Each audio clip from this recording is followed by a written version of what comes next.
Darkness, dreams, dinner. Dinner? Why is dinner on there? Join me. Look, Sora doesn't even care about you anymore. He has new friends now.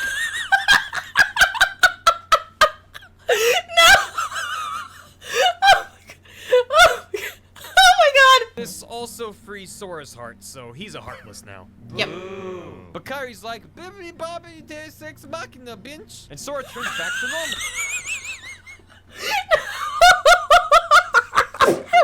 Hello YouTube. My name is Cloudy Clarity. You can call me Claire or Cloudy, and I am a Weather Witch VTuber. And today we are going to react to something a little bit different from what we've been seeing on my React channel so far. Mostly we've been reacting to a lot of D&D and that kind of content, but today we are going to be reacting to a good enough summary of Kingdom Hearts by Barry Kramer. Now, I am a huge fan of Kingdom Hearts. When Kingdom Hearts 3 came out, I specifically, like leading up to it, went and played all of the games. Now, some of it, like it was the 1.5 and 2.5 edition, so some of it was just like the cutscenes put together in like a movie-like style, but I did go through all of them. And I went through everything. I even watched all of the cutscenes for the mobile games. So I did everything leading up to Kingdom Hearts 3. Now, it's been many years since Kingdom Hearts 3 came out, so my memory might be a little bit fuzzy, and I may not remember all of the details that I used to know. And a lot of people have been recommending this one to me as someone who is a fan of Kingdom Hearts. So I think it's time that we're gonna get started on this one and see how the summary is. If it jogs my memory on anything. Yeah, I'm excited. A good enough summary of Kingdom Hearts. I've only played Kingdom Hearts 1 and like a third of Kingdom Hearts 2, but I've always been fascinated by the series. I mean, what does any of this mean? So okay, we're gonna stop here for a second. Memories, hearts, Shion, yeah, Master of Masters, Diz, Nort. Everybody gets Norted, okay? I don't know what this is. Represents? Sigil, Keyblade, Graveyard, Darkness, Dreams, Dinner. Dinner? Why is dinner on there? Light, some bodies because nobodies, yeah. Soul, Dream Eater, Book of Prophecy, the Palpo Fruit, of course. Palpo Fruit. Yansid, of course. Datascape, Keyholes, Lingering Will, Friends, Blade, Destiny Island, Mark of Mastery, Unversed. Oh, the Key, or Chi. Organization 13, Princess of Heart, The Worlds, Door to Darkness, Xehanort. Again, you get Norted by Xehanort. Gummy Ships. Oh my god, I hated the Gummy Ships. And of course, Sea Salt Ice Cream. We also had Dark Lane up here, if I didn't catch that one. Okay, he's only done one in a bit, so I'm curious how this is gonna be. So I sat down with this good boy Gam, and he explained everything to me for handsome to wise, it's true. 7 hours. Okay, yes, but it's a lot stupider than you think. And we'll get to that in a long time. I'm still angry. Okay. And now I'm going to explain everything to you in slightly less time. Please treat any non-accuracy as a true game word. But before we plunge headfirst into the terror that awaits us, there's some stuff you just gotta accept about the world of Kingdom Hearts. 1. Hearts are not literally hearts. They're Correct. Kind of like a person's soul, but more like their emotional soul, I guess. 2. Yeah. No, we gotta lock that in. Equals good and dark equals bad. And these are not metaphor, they're tangible forces within the universe. Yes. 3. If you lose your heart or it's overcome by darkness, it turns into one of these little guys called a heartless. 4.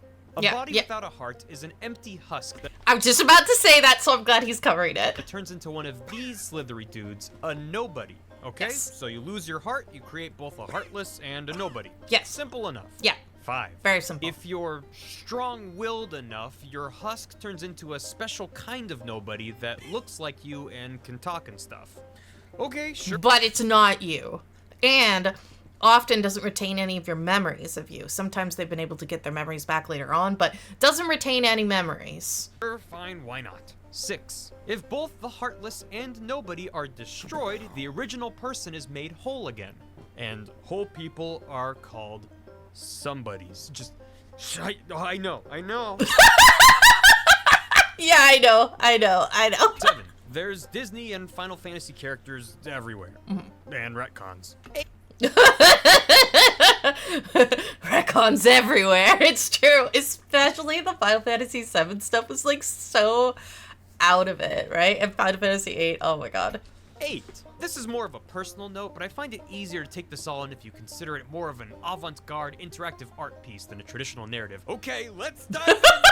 Mickey, take the wheel! Kingdom Hearts 1.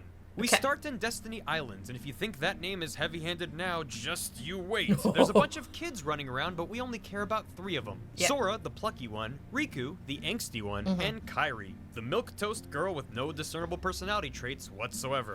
Okay, and before anybody in the comments starts going, but Kairi, no. If you look back at Kingdom Hearts 1, and honestly, pretty much all of them until one of the more recent ones, the Melody one, which I haven't played yet, Kairi has no personality. Kairi has nothing, okay? She's just there to be a plot device for the male characters. It's so sad. As someone who loves games with like strong female leads, like Kairi is so disappointing and so boring, and he's 100% correct. You can be mad at me all you want, but it's legit. Kairi, yeah, I know later on, oh, she's got a Keyblade, blah, blah, blah. Everybody's got a Keyblade by the time we hit Kingdom Hearts 3, okay? Like, does not make her that special, all right? You can still have a Keyblade and no personality. We see that with many of the characters in this series. Now, despite having their own cluster of islands to call their own, these kids decide it's not enough and build a raft to go on their own adventures. But suddenly, shroop, a big old portal opens up and Heartless start pouring out. Sora tries to fight them and is absolutely useless until shwee, a Keyblade suddenly appears in his hand. And he's all like, nice. Now, Keyblades aren't just big keys. Well, I mean, they are, but they're also big metaphorical keys. Yeah. They can destroy darkness and repair worlds and just generally do whatever the developers need them to do at that moment. And It's also, they're 100% sort true. of like Harry Potter ones, where they choose their master, kinda. So Sora beats... Oh my god, I love going back and looking at Kingdom Hearts 1 after, like, playing Kingdom Hearts 3, because there's so much nonsense that they did in there. They're like, you're the only one, there's only one Keyblade wielder, and then, like, Kingdom Hearts 3 has everybody using a Keyblade, and, like, they had to go and do a lot around. And this is fair, because, to be fair to the creators, when they pitched this idea, Disney was like, no, you're absolutely crazy. Like, we do not like this. You can have, I guess, a few of our named properties and stuff, but you don't get Mickey. That's why he only had the one line and he was shrouded in darkness. And then when it started bringing in money, Disney's like, yeah, we love Kingdom Hearts. Yeah. Take more of our properties. Yeah, make us more money. So, you know, in the Disney kind of way. I say that as someone who loves Disney, but I can acknowledge that the corporation is evil. But anyways, the crap out of some Heartless, and then Riku's like, dude, this evil portal is totally sweet. And Sora's like, I don't know, man, that looks like a bad time. And Riku's like, I'm gonna go through there. Nope. You should come too. Nuh-uh. Okay then. Yeah. I'll just, nope. Here I go. You should not. Through the spooky portal. And then everything's Bye, cold, Riku. and Sora goes flying, and Kairi sort of phases through Sora. Yeah, that's a little weird. Yeah. Elsewhere, Mickey Mouse, yes, Mickey Mouse, did I stutter? It's like, I gotta go, see you later. And Donald and Goofy are like, you what? You're the king. You can't just find the Keyblade wielder. Bye-bye. I don't understand what's happening. So okay, I love how they did Donald. It's so real. after exploding and flying through space for a while, Sora wakes up in this strange city with bumpy... Which I love the music of Twilight Town. Oh my god. And Traverse Town. Traverse Town and Twilight Town. Oh my god, the music is mwah. music called Traverse Town. He meets up with Donald and Goofy, who are like, is that a Keyblade? And Sora's like, don't touch it. Meanwhile, Riku gracefully emerges from his creepy portal thing and meets up with Maleficent from Sleeping Beauty. Oh my god, I love how Maleficent keeps thinking, like, this whole time, she's like, I am the villain that they should be worried about. But nobody cares about Maleficent. Like, she's trying to do all this, like, ooh, evil darkness stuff in the background, but she's so inconsequential for so much of this. It's so funny. And she's like, Riku, you should totally join me. Look, Sora doesn't even care about you anymore. He has new friends now.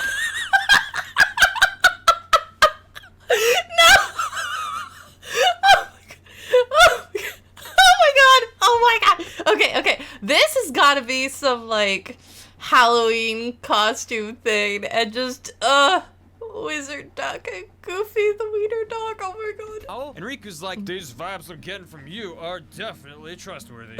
Sora teams up with Dobbled and Goomby so they can find their friends. They travel through a bunch of Disney worlds that literally do not matter whatsoever. Yeah. Like, it's fine if you want to hang out with the adorable little teacup from Beauty and the Beast, Yeah. and this guy over here, Chub play the tub. Fine. It does not matter to the story. No, not at all. Like the Disney stuff and the Final Fantasy stuff, it's all just on the side. It's all just random wacky adventures they have along the way to the actual plot.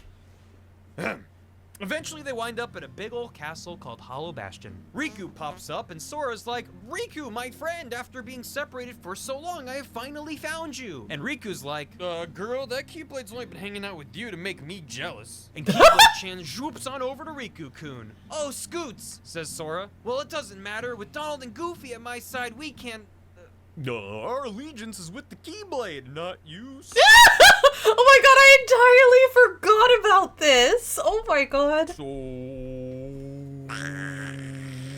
Then Sora has a mopey road trip with Beast from Beauty and the Beast until they discover this super spooky room with a giant keyhole and a bunch of sleeping Disney princesses. Riku's in the corner with Keyblade-chan going, oh yeah? And then what did he say? Oh girl, he did not. Wow, what a creep, ha ha ha. Yes, and he's got the new outfit and everything. Then Sora delivers this badass monologue about friendship and hearts and stuff, and Keyblade-chan gets all flustered and tsundere and zwoops back on over to Sora. And he's all... Yes, it does. Nice. Riku goes, oh yeah, well at least I still have Ansem. And Sora's like, who's Ansem? And Riku's like, this super evil dude that's possessing me. He was also like totally pulling Maleficent's strings or whatever. Yeah, and that's why Maleficent is like inconsequential, okay? And she's like, it be like that though. And Sora goes, It do be like that. what, mate? And also, Kairi has been drilling face down in the corner this whole time, but nobody knows because she's just that boring. Beast. Yeah, it's so true. I feel so bad. I want Kairi to be amazing, okay? I want her to be more like Aqua, you know? But like, who's been awkwardly in the room this whole time, points her out, and after a few minutes, they remember who she is. Kairi! Cries Sora. Riku drones on for a while about how Kairi's the last princess Ansem needs for his evil scheme. And also remember when Destiny Islands blew up and Kairi went zzzz through Sora? Yeah, her heart has been inside of Sora this whole time. okay, literally, Sora is just like a vessel for hearts. Like, everybody's heart gets put into Sora at some point, or many characters' hearts just vibe and hang out in Sora at some point. I think we got Kairi, Naminé, Shion, Roxas, and Ventus. That's a lot of hearts to be in that one body. You know the meme that is the like car salesman and he's like slapping the hood of the car and he's like, this car can fit so many blah, blah, blah, blah, blah. Well, I've seen that meme, but it's Sora that they're hitting. It's like, this body can fit so many hearts and I love it so much. Sora goes, ew, OMG, and commits Sudoku with his Keyblade. This frees Kairi's heart and revives her. Yay! This also frees Sora's heart, so he's a heartless now. Yep. But Kairi's like, Bibbidi Bobbidi Day Sex Machina, bitch. And Sora turns back to normal.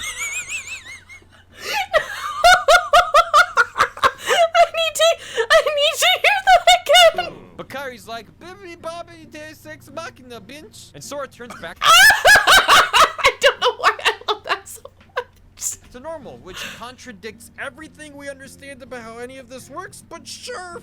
Yeah, and to be fair to them, again, this was part 1, back before they thought that they'd actually get to continue on with the game. So they've had to do a lot of retconning ever since. Fine. Ansem sees all this and is like, seriously, like, I checked the wiki and they used the word somehow. Yeah. Whatever, I'm outie, peace. And Sora follows him to Destiny Islands, but now it's all destroyed, so it's Deprestiny Islands. Ansem and Sora have a good old-fashioned anime showdown. You know, Sora believes in himself, Ansem turns into a boat, and the player mashes X a lot until... I don't remember him turning into a boat. I'm gonna have to look that up. Ansem is like, alright, whatever. I'm gonna open the door to Kingdom Hearts, which is the source of all hearts, and it's all darkness in there and stuff. I love darkness. Check out my tattoo. And Sora's like, alright, fine, open. Wait, what did that say?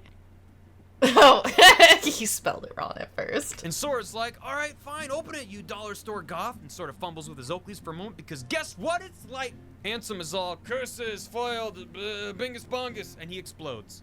Sora tries to close the door to Kingdom Hearts, but he can't. Oh no. Until guess what? Riku. Wait, how is he in there? And guess what? Mickey. Yeah. Why? Wait, where's his shirt? Remember this, it's important, I swear, do not forget. Riku and Mickey help close the door from the inside, and bingus bongus bablamo. And I love how in 2.8 you get to see that like Aqua was there too, or like Aqua was involved in making it so that they'd be able to close the door from the inside. Oh, mwah, I love Aqua. She's my queen. All the broken worlds go back to normal, and everybody returns to Destiny Islands, and Sora is like, okay, I'll be back, I gotta go save Riku and Mickey. And Kairi just kind of stands there because she has no agency and is barely a character. Yep. Chain of memory. Oh, it was so true. So true. Also, love that he's going in release order so far. And I have been told that is the correct order with which to play through and or watch things if you do want to get like fully up to speed, is to go in release order, not chronological order. Because if we were going in chronological order, we of course would be starting with the mobile app game, and then we would do Birth by Sleep. But no, that's not how we're going here. 5 minutes later, Sora's walking down a road. Also, I did not play this game because the card system is bullshit. So I watched the cutscenes for this one. With Doorbald and Goblin when a hooded figure arrives and mumbles something about mysteries. Mysteries. They continue down the path and arrive at Castle Oblivion. Ooh. Sora works his way through the castle and meets a whole bunch of creepy figures that dramatically take off their hoods to reveal their sweet, sweet anime hair. Oh, There's yeah. Larxene and Marluxia and Axel and Lexius and Zexion and Vexen. Also known as all the sweet LiveJournal blogs used to follow in middle school. They take turns showing up to do something mysterious and then Sora blows them up. Except Axel, he survives because he had the biggest anime hair of them all. Ugh. Again, we love Axel. I actually have like a little, like an official little silver keychain of his Keyblade. Oh, love it. Meanwhile, Sora's losing his memories. Oh, no. The further he moves into the castle, the more his real memories get replaced by fake memories. He starts remembering this girl who kind of looks like Kairi, but she's not. Nope. She's got different hair and almost a personality. Her name Nominee. is Nominee. And Sora's like... Her name's Nominee. Oh my god, that's so funny. She's got different hair and almost a personality. Her name is Nominee. And Sora's Yes, she is. Yes, queen. like, I don't remember anything else, so I better find this Nominee. She seems important and was along for our adventures this whole time. Also, I kind of feel like I want to give her a smooch. A few games of poker later, Sora finally reaches Nominee, and she's like, yeah, I stole all your memories. You have to take a nap so I can restore them, but you'll forget everything from this game. You won't even remember me. But Sora's already asleep in this big old fancy pod. He's like, bet. Doesn't even let her finish. He's just like, I get to have a nap after spending all that time in Castle Oblivion. Tight. Durlap and Gruff share the economy class pod, and they deserve it for wasting all the health potions. You had one job! Oh my god. And this is why when I play Kingdom Hearts, I am the healer. Because we cannot trust Donald to be the healer, and I cannot trust either of them to use the health potions. They're not allowed to touch my health potions. They're not allowed to heal. I am the healer.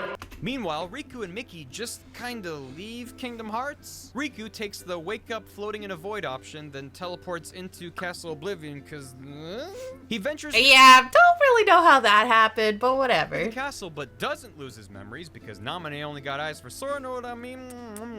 He meets a bunch of those hooded weirdos, which, by the way, all belong to a group/cult called Organization 13. More on that in a bit. And later runs into a clone of himself. Riku's like, whoa, it's a clone of me, sweet. And the clone is like, no, you're the clone. My name is Replica Riku. And wait a minute, why is Replica my name? Yeah, he has a bit of a crisis of identity there. So Riku kicks him a few times and Replica Riku explodes. Then Riku bumps into this red mummy named Diz. And he's like, oh. Except I think he's actually Ansem. I think he's the real Ansem, if I'm remembering correctly. Don't worry about me Because I forgot who Diz was, but now I remember. The moment I see Diz, I'm like, ah, Diz, yes. for now. Actually, don't worry about any of this. You got like 5 games to go before things start to make sense. And then Mickey hops on Riku's back and is like, well, I'm gonna help you control your darkness better. Let's go. And that's about it for Chain of Memories. The next game is Kingdom Hearts 2, which starts with not Sora, but with this guy, Roxas. To find out what his deal is, we need to first check out 358 over 2 days. Yay! Which I also did not play. I did the cutscenes for it because I think that was what was in 1.5. I think it was in, or it might have been in 2.5. I don't remember which collection it was in, but it had them as cutscenes. That title. So, okay, again, remember when Sora had a Sudoku and released Kairi's heart and turned himself into a Heartless? That also created Sora's Nobody, who wakes up in Twilight Town one day all, boopity boopity, where the poopity am I? He's found by this weirdo named Zem. But, and I don't know if he's going to get into it here. He's probably going to get into it in Kingdom Hearts 3. But you see that he doesn't actually, like, he looks like Sora, but he's not actually like Sora. Like, his hair color and some of his features are a little bit off. And that's because he's not actually Sora's Nobody, but he's actually Ventus's Nobody, which we won't learn about until we get to Birth by Sleep. He's found by this weirdo named Xemnas, who's like, welcome to Organization 13. Here's your spooky cloak and how to infuriatingly speak in riddles guide. Also, I think technically, I think it happened at the end of Birth by Sleep, but technically, chronologically, it happened right at the beginning of Kingdom Hearts 1, before we even got into things. Ventus's heart goes and hides inside of Sora, and he asks for consent. He's one of the few people that actually asks for consent before ending up in Sora's body. So, like, kudos to him for actually asking for consent. Also, your name is Roxas. Xemnas introduces Roxas to the rest of the Breakfast Club. Luxor, Demix, Syx, Zaldin, Zigbar, remember him for later, and hey, we know these guys. Yeah, Zigbar is so important, oh my god. This game takes place at the same time as Chain of Memories, so you got some characters going back and forth between the two. It's super. Roxas goes on adventures around Disney World and becomes best buds with one organization member in particular, Axel. They eat ice cream and just totally brought. It's super cute. Then Xemnas. It's so cute. Got it memorized. Is like, yo, some stuff is going down at Castle Oblivion. Who's in? And a bunch of Organization 13 members head over there, including Axel, and then that ties in the Chain of Memories. Then a new character pops up, the 14th member of Organization 13. Oh, what? Her name is Xion, and she's like, I'm weird, I don't know who I am. And for good reason. Turns out she's... Let me just check my notes here. Yeah. A replica of Sora created by Xemnas using the memories Naminé took from Sora as a failsafe in case Roxas ended up not going along with Xemnas' crazy schemes. Yes. And thanks to Naminé, some of Sora's memories wound up in Roxas too. Yes. So Xion pieces out and saves herself from having to understand what's going on, but Xemnas captures her and reprograms her to make her attack Roxas. Because if Xion defeats Roxas, then Sora will never be able to get his memories back. Oh! But Roxas defeats Xion, and she's like, Cough, Sputter, you gotta merge with Sora and defeat Xemnas. And Roxas is like, what's a Sora? Is that a type of ice cream? Roxas can reply, she morphs into Roxas. Yeah. Dang. Riku shows up. Yeah, so then Xion, memory, heart, everything goes into Roxas. And slowly Sora is rebuilt. Because, sure, why not? And he's like, okay, Roxas, time to go back to Sora. And Roxas is like, I don't wanna. Also, whom's this Sora? And Riku's like, fine, sit inside this computer Oh, right, yeah, that's Riku. simulation until you cool off. And Roxas is like, what are any of these words you're saying? Which leads us to Kingdom Hearts 2. We meet up with Roxas, who's inside a computer simulation of Twilight Town, except he lost most of his memories and doesn't know he's inside a computer. And I mean, we're not supposed to either, because 358 over 2 days released like 4 years after Kingdom Hearts 2, but trust me, it's just easier to understand this way. So Roxas has his weird summer break and eats lots of ice cream and experiences a bunch of brain freezes and glitches in the Matrix until one day Axel shows up. And he's all like, Roxas, you're in a computer, I'm your friend. And Roxas is like, what's a computer? Then he meets who goes, you're Sora's nobody. And Roxas is like, whoa, what's a nobody? He doesn't understand what's going on, but that's okay because neither do we. He finally runs into Diz, who goes, look, just merge with Sora and everything will be cool. And Roxas goes, okay, but there better be ice cream there. So he absorbs out of the computer and into Sora, and Sora finally wakes up with all of his memories back. Woo! Minus everything that happened in Chain of Memories. And I guess Dallas and Gommet wake up too. Mickey, now in a badass hoodie, sends them off to meet the wizard, a wonderful wizard named Yen Sid. Yeah. It looks like this. Yen Sid goes, first of all, those outfits have to go. Zippers are out, belts are in. Yes, oh my god, all the belts. You need your driver's license. Go visit more Disney Worlds. So they visit some more merchandising opportunities and keep bumping into Maleficent, now joined by Pete Oh and my a God. bunch of those Organization 13 weirdos. They just don't quit, do they? No, At they one don't. point, there's a battle with 1,000,000,000 Heartless, and Goofy gets hit by a boulder and dies. Oh my God, I remember that. I was sitting there like young Claire being like, he can't actually be dead. They wouldn't actually kill Goofy, would they? But yeah. Yeah, he's dead. Angus Bunger, you're 6 feet under. Somewhere in all this mess, we get a big ol' exposition dump. A while ago, there was a nice bearded man named Ansem the Wise, who was a man of science. We or like the Kingdom science. Hearts equivalent of science, because this guy was researching hearts and light and wrote his dissertation on feeling good and having friends. Now, Yeah. Ansem the Wise had an apprentice by the name of Xehanort, who let his heart get consumed by darkness because he's a weirdo. This Yep. created Xehanort's Heartless, which confusingly decided to call itself Ansem. Yep. This was the bad guy in Kingdom Hearts 1, not Wise Ansem. They're completely different people. Yeah, And yeah. Xehanort's Nobody, which called itself Zemnis. Hey, we know that guy. Meanwhile, We do, Kyrie's we standing do. exactly where Sora left her on Destiny Island, but somehow in a new outfit, when Yes! It's so true!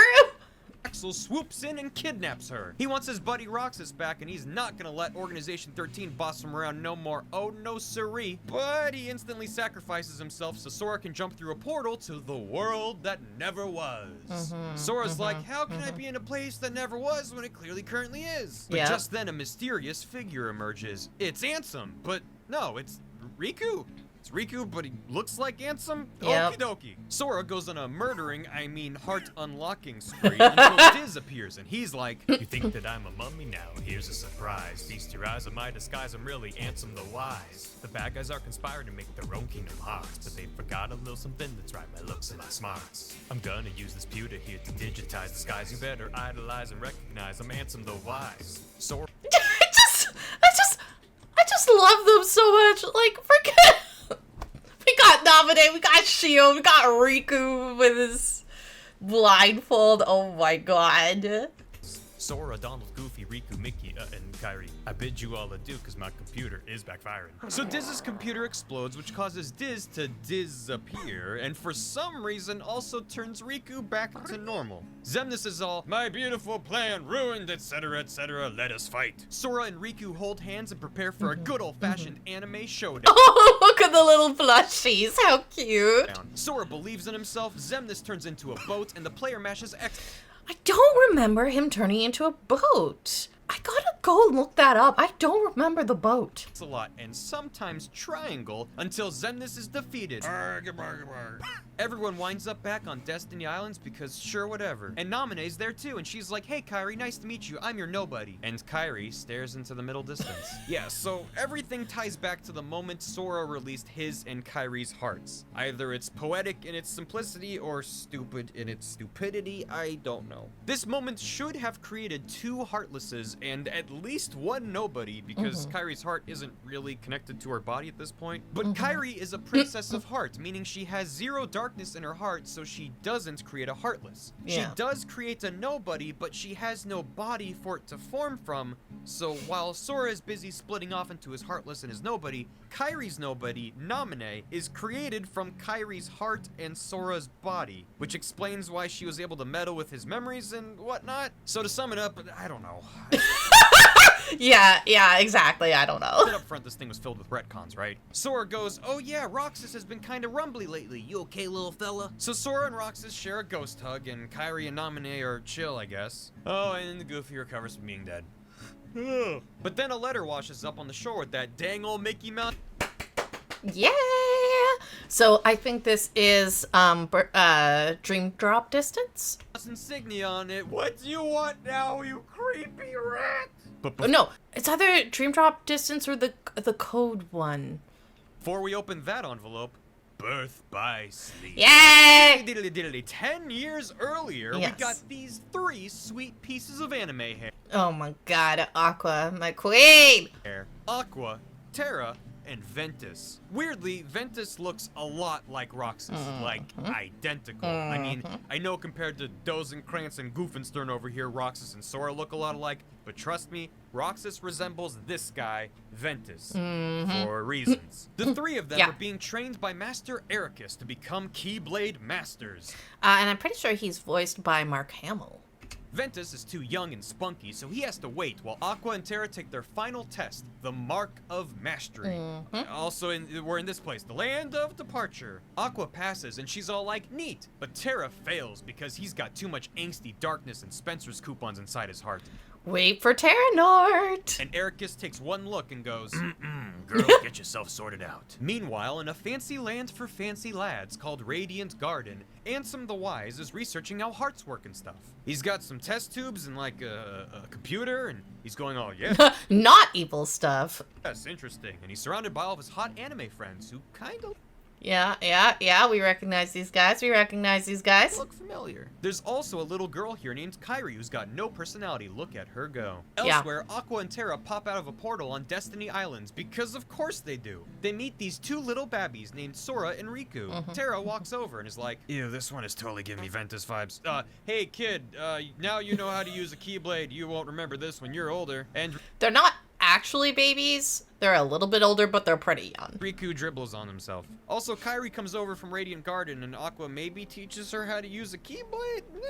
Ventus is wandering alone by himself somewhere when this hot piece of action rolls up on a motorcycle and is like, remember me? And Ventus is like, nope. And Hot Stuff takes off his helmet and is like, how about now? I'm Vanitas. And Ventus is like, sorry, I only know one other dude with yellow eyes. Wait! Turns out Ventus forgot a whole bunch of stuff that was super important. Before he was being trained by Master Ericus, his master was this objectively evil-looking dude with yellow eyes named Master Xehanort. How about that? Xehanort was trying to get Ventus to unleash the darkness in his heart to summon this all-powerful Keyblade called the Keyblade. Yep.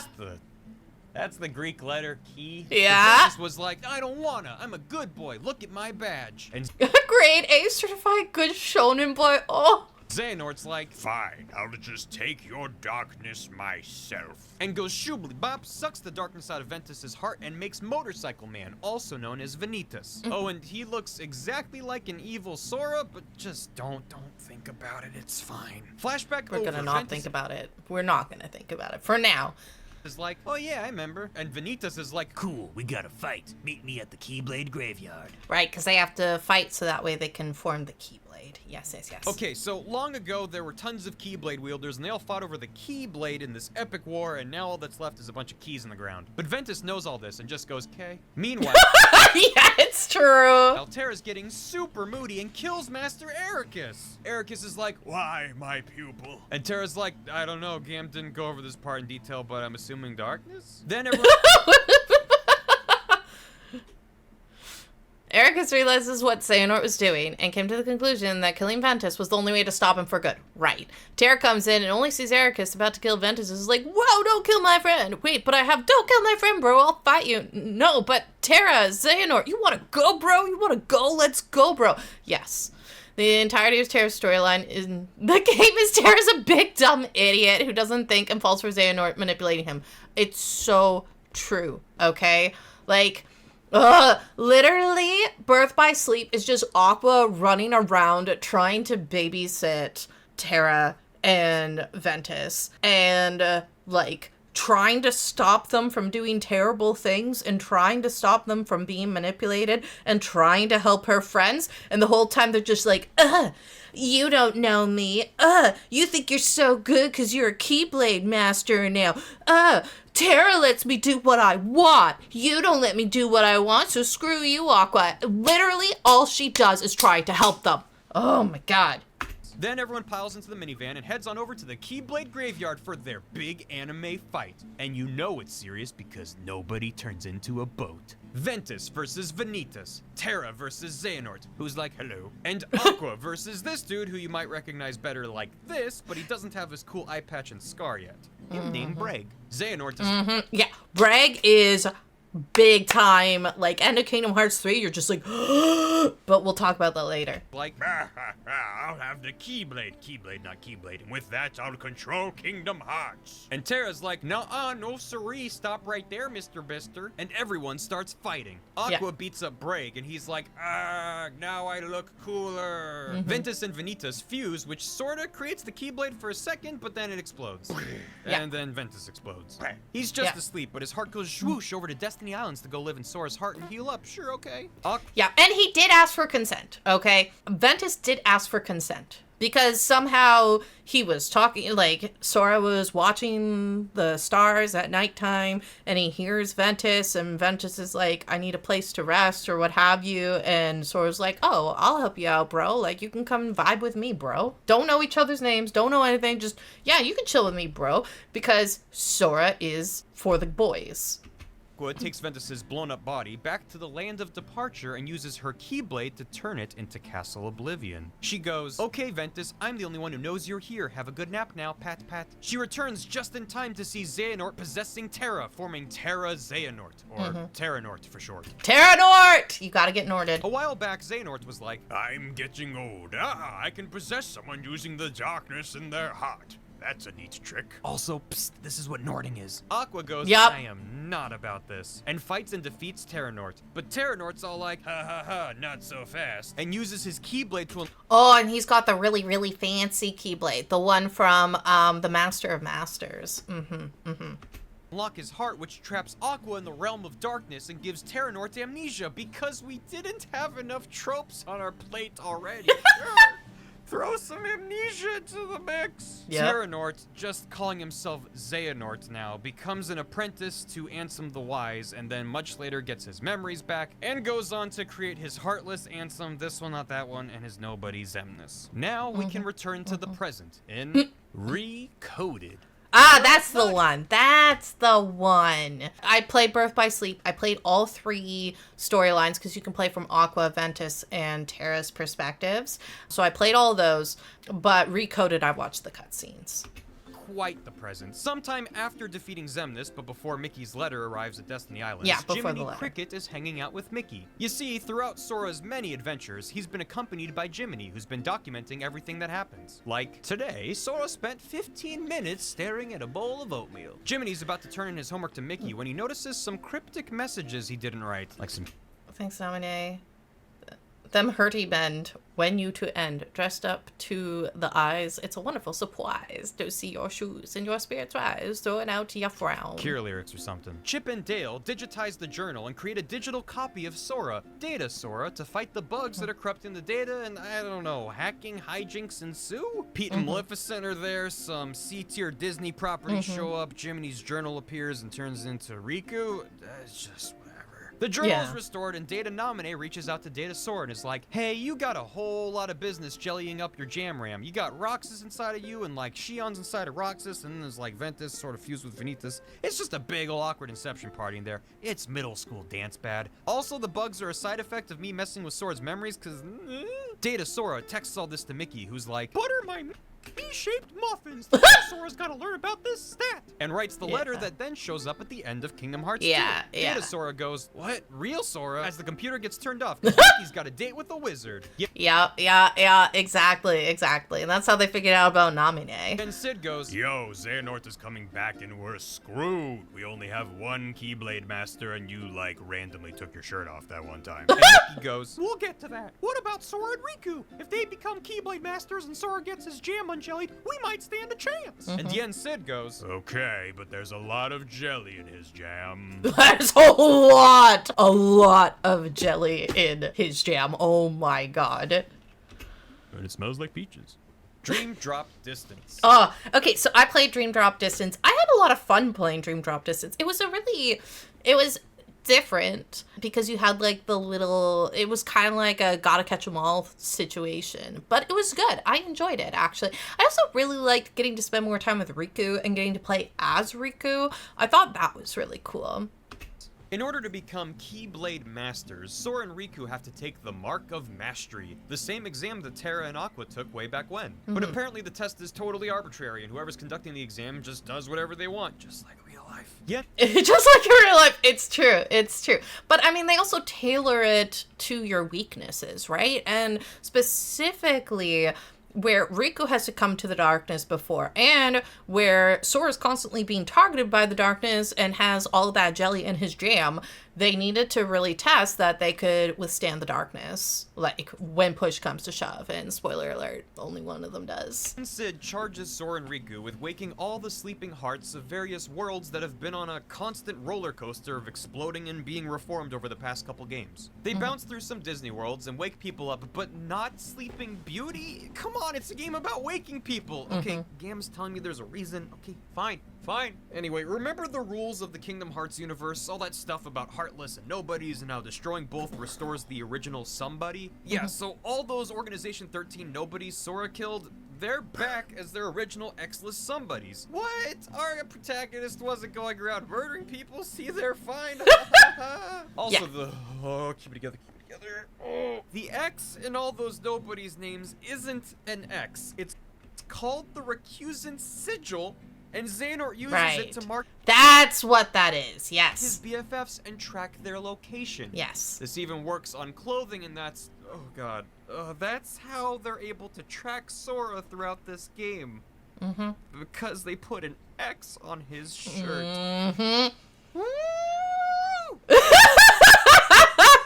That is such a mood.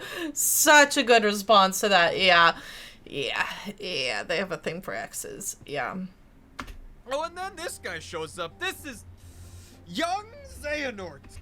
Which means he's Terranort, which means he's Terra after he's been Norted. Yeah, so now there's time travel in this series. Yes. Good! I am over the heart-shaped moon! Thank you! It really doesn't matter how time travel works in this universe, and I'm scared to open the wiki again, so here's all of Gam's notes on them. Oh, man. Oh, God. Oh, right, yeah. You know what? I'm gonna let you guys pause it to read it, because I know this stuff, okay? I basically remember it. Basically, this is how Ansem got and did all this stuff, okay? Basically, at some point, evil Ansem went back to Destiny Islands where Xehanort grew up because, because everyone's from there. He met the young lad and was like, here's some, going back in time potion. Go round up all the Xehanorts because we going hard. Because, okay, Xehanort's Heartless was killed in Kingdom Hearts 1 and his Nobody was killed in Kingdom Hearts 2, which means Xehanort's Somebody is back and ready to crack some skulls. And wait, why does he look like creepy old man Xehanort, not Terranort? I thought I understood how this worked. I'm doing my best. But now we learn about Xehanort's ultimate master plan. Yes. In Birth by Sleep, he wanted the Keyblade in order to control Kingdom Hearts. Yes. But the Keyblade exploded, and conveniently, it likes to explode into 20 pieces. Yes. 7 light and 13 darkness. Xehanort is all, I want those shards. Like he's the villain in a cereal commercial. Originally, he plans for the 7 light pieces to come from the so-called 7 princesses of heart. Yes. Snow White, Cinderella, Alice, Aurora, Belle, Jasmine, and Kairi. This is all the business with the Princess Pods and Hollow Bastion back in Kingdom Hearts 1. Yes. But the 7 light pieces could also be the 7 Guardians of Light. Yes. Mickey, Sora, Riku, Ventus, Aqua, Terra, maybe Kairi. It's not really clear. I can't remember if it was Kairi or if it was Axel, aka Lee, or Roxas. Might be Kairi. It's fine. Right now. Meanwhile, the 13 dark pieces are a little harder to come by. We got a couple bad eggs bumbling about, but 13? Not quite. So Xehanort, being the rational person he is, decided to essentially create 12 copies of himself by putting a little Nort into all these nobodies, which together would then act as the 13 dark pieces needed to form the Keyblade. Yeah, he got a Nort, everybody. That's why everybody getting Norted in Kingdom Hearts. This is why Xehanort created Organization 13. His plan was to Nort each of the members so he'd have his 13 dark pieces. But instead, they thought for themselves and were like, what the heck, dude? And also, Sora killed everybody, so way to go, Sora. Yeah. He also tried having 2 of the members be as heartless and nobody, which is totally cheating. Yeah. Xehanort, being the rational person he is, decided, Hey, that's a good point. What am I doing Norting unwilling people?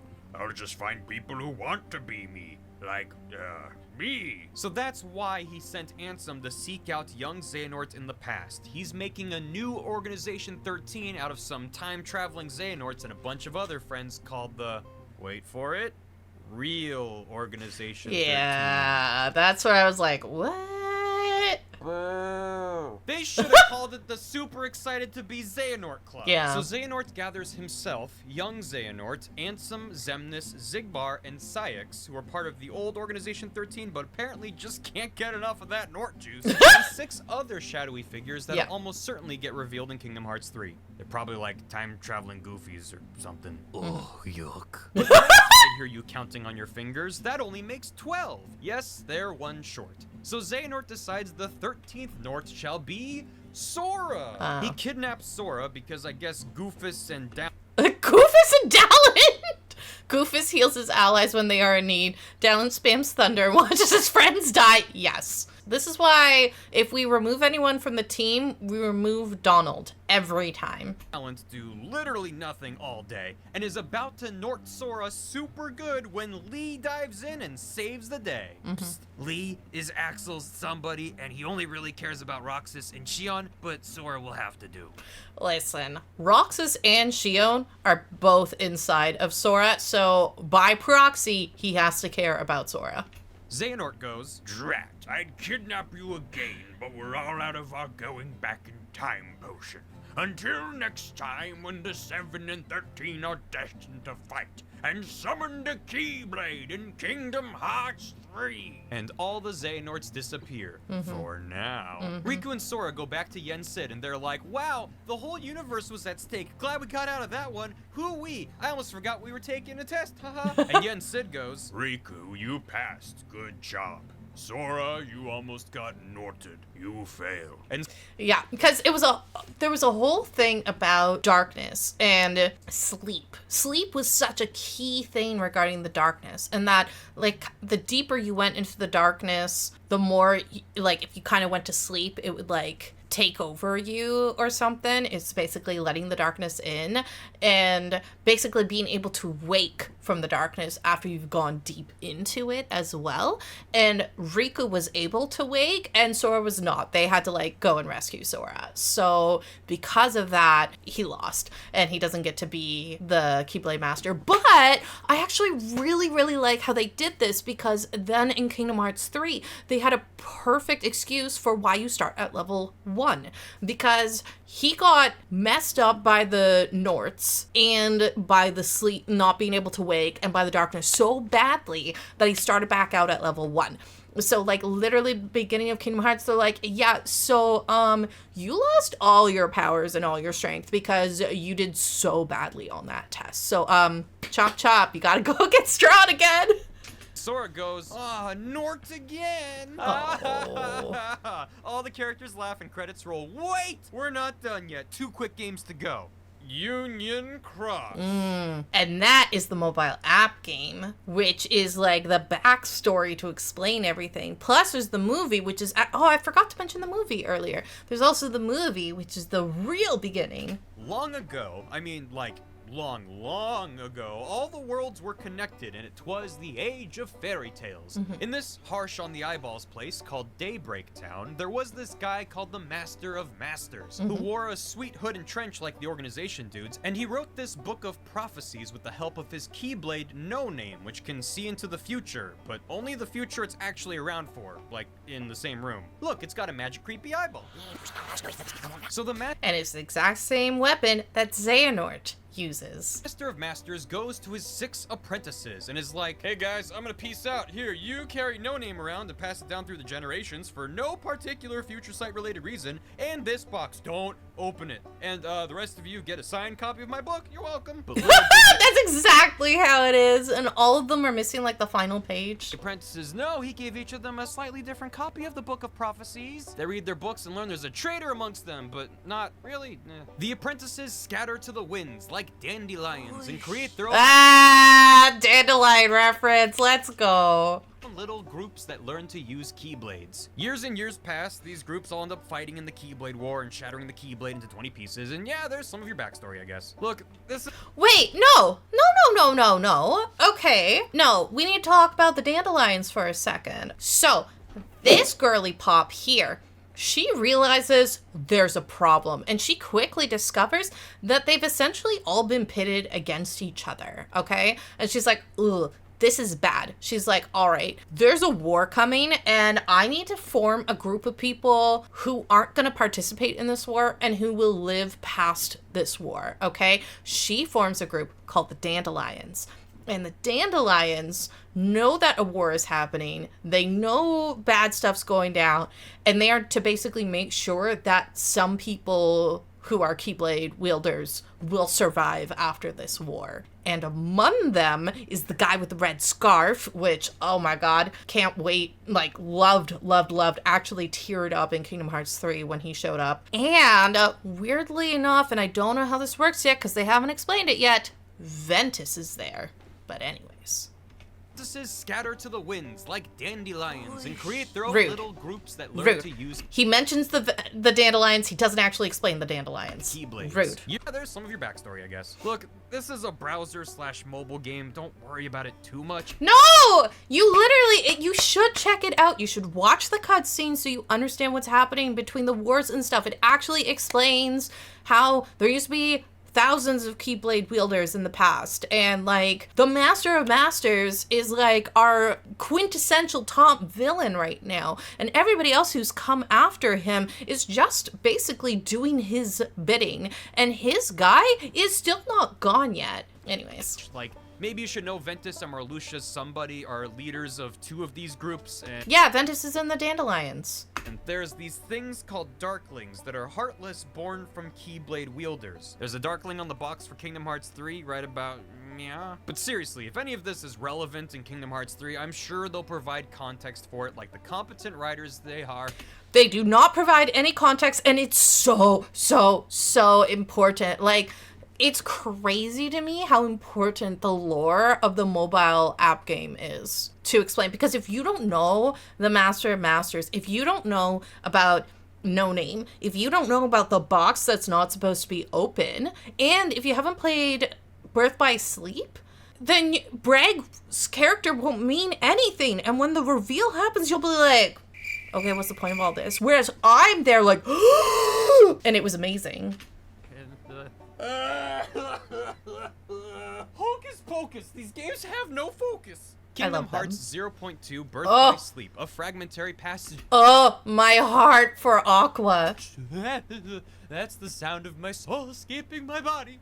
So this was originally supposed to be played at the very beginning of Kingdom Hearts 3, but it ended up kind of getting a bit of a life of its own and becoming much longer than they originally intended it to be. And so it ended up being its own separate game as opposed to the beginning of Kingdom Hearts 3.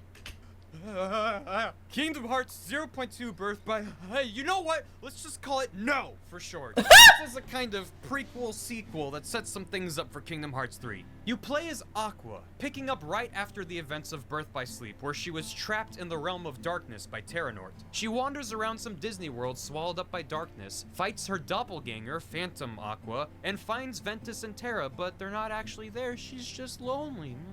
She fights some shadow monsters and ends up falling even deeper into darkness, but eventually runs into Riku and Mickey. Because, yeah, even though her story took place 10 years before Kingdom Hearts 1, time is super janky in the realm of darkness. Which It's true. sure is convenient if you're a writer and want to get your prequel character into the present story. It's true!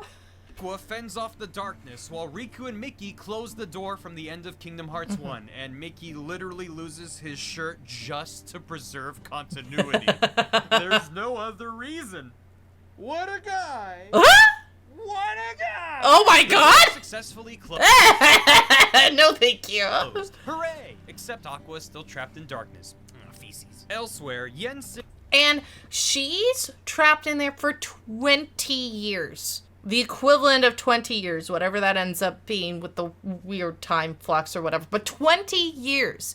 she is stuck in there and suffering until she succumbs to the darkness. And like, my girl, this whole time was just trying to help out her friends. She was just trying to protect Ventus and Terra from being idiots. And then they idioted so hard that she had to sacrifice herself to the darkness. It was awful. It is like, Sora, not only did you fail my super simple exam, but your brush with getting Norted actually left you Metroided. Look, all your stats are back to level 1. Sora goes, Oh, good. They do cover this here. Well, gosh darn, ain't that convenient. I mean inconvenient. There's no time. Go to the Colosseum from Hercules and hang out with Danny DeVito. Okay. Also, Lee is a Keyblade wielder now, and Kairi. I am so tired. And that takes us to Kingdom Hearts 3. Sora's got to train. Riku and Mickey got to rescue Aqua. Kairi's got to maybe develop into a character. And Xehanort is off somewhere trying to get the 7 Pieces of Light and the Sex Club to go to prom together. What'll happen? Will Xehanort reassemble the Keyblade only for Yen Sid to pull a King of Red Lions and be like, I made this? Will the Disney and Final Fantasy characters actually have any kind of bearing on the overall plot? No. Will we meet a character without pointy anime hair? Will we get to don't think befriend so. him over the course of our journey, and then in our final moment of need his hair pointifies and he saves the day? I don't Will think so. Goofy say a swear? Oh. Let's Goofy swear! Okay, that would be absolutely Hello, if hilarious. you feel like you don't have quite enough Kingdom Hearts coursing through your veins, you can watch the 7-hour live stream that started this whole mess. Or I might be streaming some Kingdom Hearts on Twitch right now as you're watching this. I can only imagine how well that's going. Listen, I love this. Also, if you're curious about the production of this video, I streamed myself making the bulk of it. There's a link to the that's archived cute. streams in the description. I don't have a Patreon, so please enjoy this list of some of my favorite words to say out loud. Sassafras. Oh my god. Cumulative. Slop. Ham-fisted. Ham-footed. Tomfoolery. Hamfoolery. Ham-hamlery. Greco-Roman. Chemkin. Aquarius. Pebble. Aquarius. I'm an Aquarius. Flap. Bingus bongus. Treachery. Oblong. Hocus pocus. Tectonic. Doldrums. Bulbous bouffant.